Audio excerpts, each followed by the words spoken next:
తెలంగాణలో గడిచిన 24 గంటలలో కొత్తగా 4 కోవిడ్ పాజిటివ్ కేసులు నమోదయ్యాయి.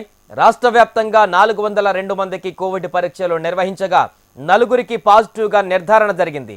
కాగా ప్రస్తుతం రాష్ట్రంలో 9 కోవిడ్ యాక్టివ్ కేసులు ఉన్నట్టుగా వైద్యారోగ్య శాఖ బులెటిన్లో తెలిపింది. దాదాపు 6 నెలల తర్వాత రాష్ట్ర ప్రభుత్వం కోవిడ్ బులెటిన్ విడుదల చేసింది.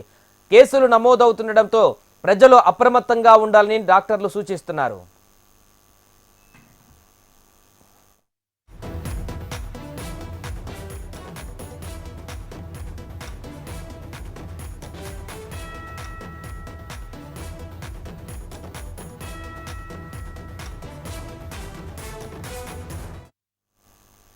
తెలంగాణలో గడిచిన 24 గంటలలో కొత్తగా 4 కోవిడ్ పాజిటివ్ కేసులు నమోదయ్యాయి.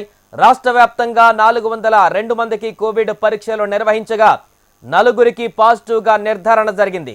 కాగా ప్రస్తుతం రాష్ట్రంలో 9 కోవిడ్ యాక్టివ్ కేసులు ఉన్నట్టుగా వైద్యారోగ్య శాఖ బులెటిన్లో తెలిపింది. దాదాపు 6 నెలల తర్వాత రాష్ట్ర ప్రభుత్వం కోవిడ్ బులెటిన్ విడుదల చేసింది. కేసులు నమోదవుతుండటంతో ప్రజలు అప్రమత్తంగా ఉండాలని డాక్టర్లు సూచిస్తున్నారు.